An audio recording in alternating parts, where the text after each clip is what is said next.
Hello everybody and welcome to yet another overdue version of Taff's Word. Apologies for not putting them out.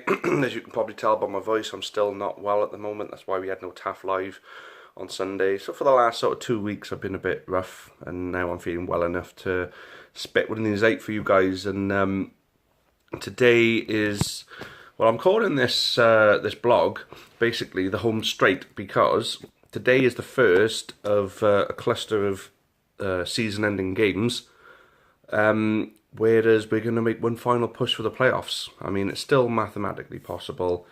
Teams around us are dropping points every week. You know, some will drop some will win games. You know, so there's an opportunity for us if we can win out home games and pick up a bit of away form. Now, the remaining away games that we do have left are against teams down towards the bottom, so we got to fancy our chances in them. Maybe playing against the smaller teams away may lend itself to be a bit better than playing them at home when they're going to put their men behind the ball, because when they're at home they're expected to take the initiative, of course. Obviously everything starts with today's game now, obviously against Yeovil, and it's been a weird few weeks, haven't it, really, to be honest with you. Obviously we had the Cheltenham Friday night game, so no, we're going into it on the back of a win, but we had a week off last week because of internationals. So this week now, will the players lose a bit of match sharpness because of the rest, or will they be better off for having the rest? I suppose we'll find out. I personally think the rest would have done them some good. I'm hoping so, at least, anyway. And well, I'm hoping we're going to be in a position where we're going to be putting the right team out now. You know, the kind of team that's going to take these guys apart, because we do owe them one, don't we? After that 6-0 drubbing, I mean, for the life of me, I'll never understand how that happened, how that day unfolded, considering how good we were before that, and then how bad they've been afterwards. It's just one of those freak things. And for me, I think we got to get some kind of revenge. And I'd like to think, even though it'd be nice to win by the odd goal, it'd be nice to recoup a bit of goal difference today as well. You know, and just get full-scale revenge, go at them, and get a 4-0 or something like that.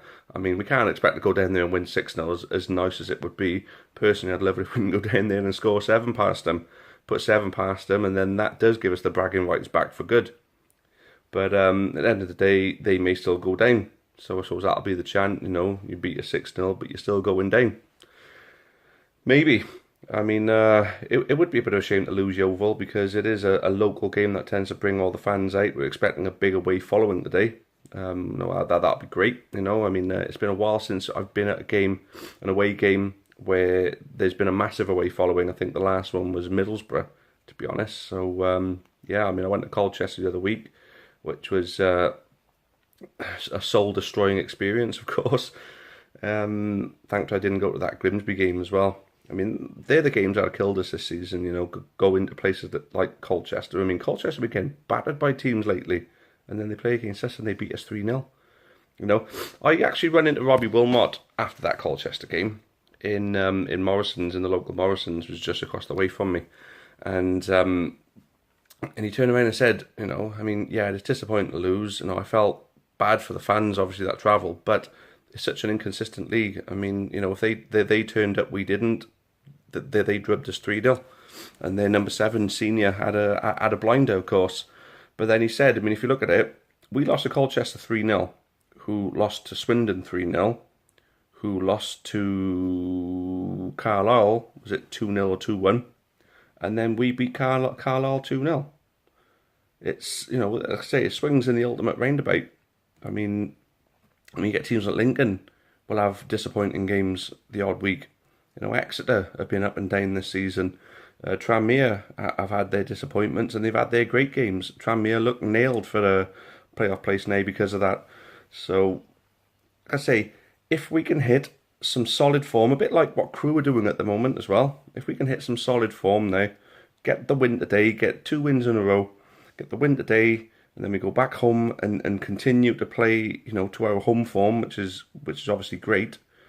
And we might give ourselves a shot of getting into that playoff place. The one thing that I'm worried about is the goal difference, though.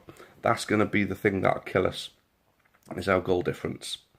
Because if it is one of those even point scenarios, we're done for, because everyone else around us has basically got a positive goal difference, equal to our negative.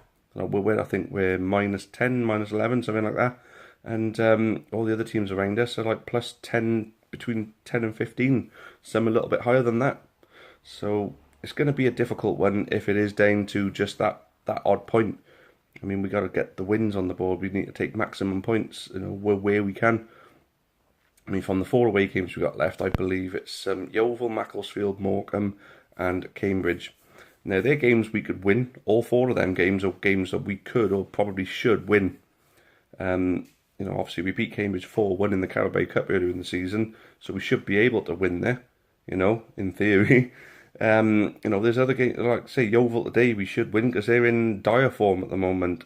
The only thing is they've just sacked their managers, and that worries me. Whenever a team sacks their manager, they tend to bounce back, or they have a point to prove to a potential new manager, So it changes the dynamic of a squad when the manager leaves. So that's the only thing that's worrying me today. But I got to apologise obviously for not getting these blogs out a little bit more frequently. I should be doing it a little bit more. So that's the plan now. From now on, 1 a week is my absolute minimum that I'm going to try and put out. And also a good mention for our sponsors, of course, the Scrum Half Pub. Hopefully they're doing well at the moment. I've not been there for a while, obviously. Down to different things like work, down to different things like illnesses, of course, and obviously the volunteering we do when we play at home as well. So I'm going to try and get down there a little bit more often if I can, and I hope you all follow suit on that one as well. But obviously you're going to support, on the match day, you're going to support the Ivy Bush, of course, but it does get a bit full. So it could be worth 1 or 2 in the scrum beforehand, possibly, maybe. Anyway, thanks all for watching, guys. There will be a Taff en route coming, and we will be back with the live tomorrow night.